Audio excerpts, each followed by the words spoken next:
So I'm starting off by marking around my face where the edge of the actual mask will be, as in the edge of where the skin would have been cut out of my face. And I'm just using the Colourpop lip liner to do this. It's just in pink. This is my reference picture of what the muscles in the human face will look like, because I want to just add some marks onto the face so that when the blood goes over the top, you can still kind of see what the definition of the muscles would be underneath.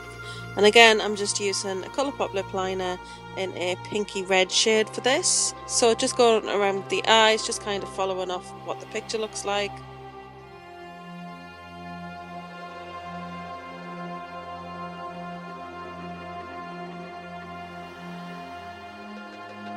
So you can see I've got the cheek muscles in there.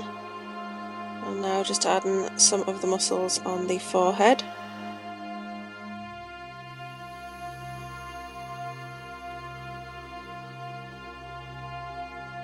And filling that portion in. I'm actually using a red liner here. This is just adding a bit more depth to the actual lines on the face, just to make them pop a little bit more, and then when anything goes over the top you'll see them better.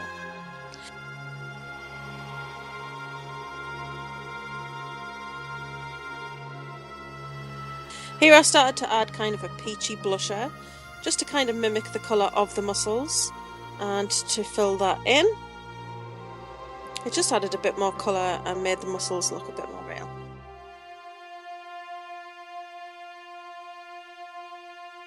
Then, yes, I realised I hadn't done my eyebrows.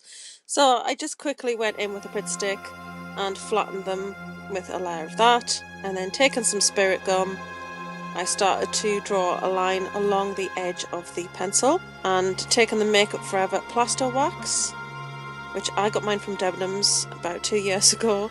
I actually just rolled this into like little sausages. I had makeup remover on my hands so it wouldn't stick to them, and then I just pressed that into the spirit wax. The important thing is to leave the spirit wax till it starts to get tacky, tap it with your fingers to check if it's sticky, and then you can start applying the wax around the edges of the face to that line.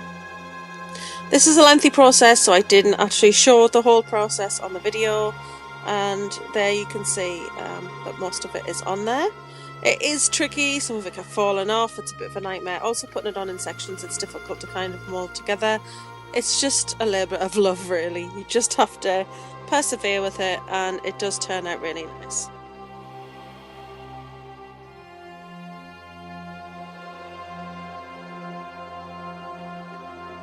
Just fanning that to try and dry it a little bit. This snazaroo spirit gum, spirit glue? I don't know what I'm talking about anymore. Anyway, it's not really so great.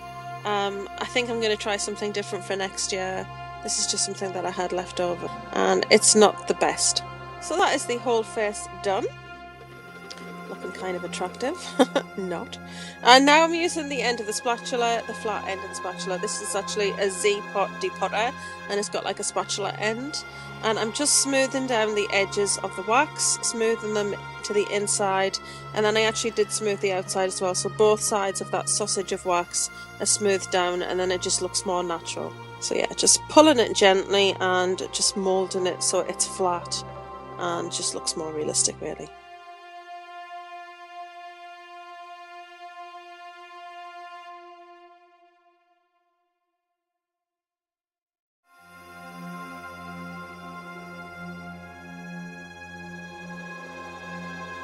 So that's what it's starting to look like. As you can see, that on one side you can see it's more flattened out, just looks more real, and on the other side you can see that it's still like sausagey.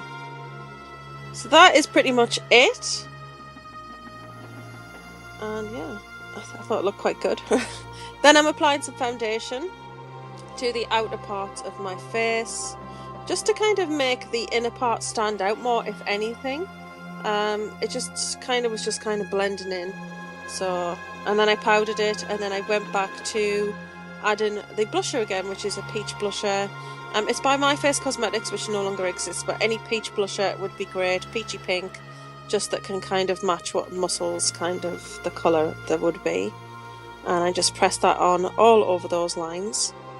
And as you can still see the lines through, which is great. Then I took this Makeup Forever cream palette. These are 3 colours that I am using in this video. using the red, the brown and the black. So taken, I think I used the brown here. Did I use the brown? I'm questioning myself now. It's been a while since I filmed it. No, this looks like the red. So I took the red here. That's right. I took the red first and just kind of made the eyelids very dark. I go around the eyes to kind of make it look like the orbit of the eye, because if somebody had peeled your face off, then you wouldn't have your eyelids. So I just wanted to kind of mimic that. I went on to add some brown into the deeper socket, and I did add a little bit of black a little bit later on as well. So just kind of deepening up the edges and just making the overall kind of whole of the lid look a little bit darker. Just kind of layering them. These creams were actually really nice to work with, really very pigmented, and I thought they looked really great. I thought it was a really quite nice palette, and it's another one of those Makeup Forever sort of Halloween palettes. And again, I got those on Debenhams when they were on offer about 2 years ago. And I'd never had the chance to use it because last year I was ill and I didn't get the chance to do 13 Days of Horror, which was a shame. And that was when it was on my old channel, and now it's on here, which is a channel just dedicated to horror. Then I took the burgundy and added it to my nose and to my mouth, just to kind of sort of mimic where it would have been very kind of sensitive areas, and when the skin was peeled off it became very irritated.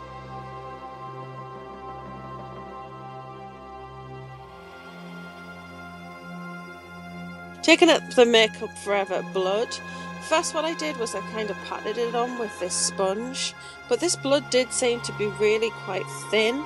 It didn't have a lot of like jelly-like substance, so although it was okay, it's not the best blood I've ever used, and I certainly wouldn't purchase this one again. It did give a nice sort of thin layer over the skin, which I suppose was fairly realistic, but I had hoped for just a bit more colour. It didn't have that really. The great thing about it is though that it does have this nozzle, so it was nice to kind of just fill up the edges of that kind of flap of skin at the bottom and let some of it roll down. So that was what was great about this blood, was just because the nozzle just made it easier to kind of squirt it on and kind of get that bloody feeling along the bottom edges of where the skin had been removed basically. So I thought that that was quite good. I did end up getting it all over me at this point, but you know, I'd say beauty is pain, but this is definitely not beauty.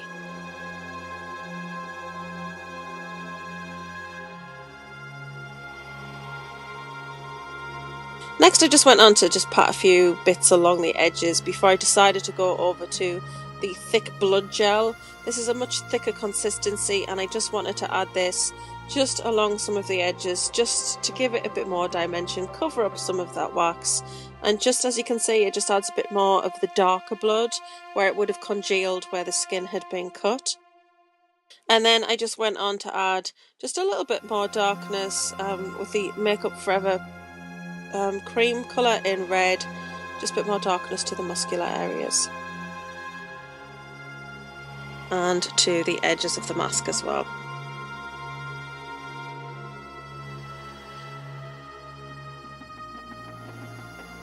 Then I just went on to use the scar blood again, and I just went on to pat it on with my fingers. I just wanted it to look a bit random, and then I thought I should run some down my neck because it wouldn't just have stayed on my face, and I probably would have touched my face and then kind of touched my neck and just kind of panicked. I added more later on which definitely looked better, but at this point I hadn't added a great deal.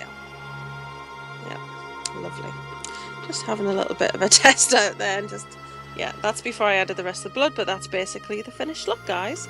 I really hope you've enjoyed this tutorial, and at the end I'm just going to talk a little bit about my inspiration for this overall.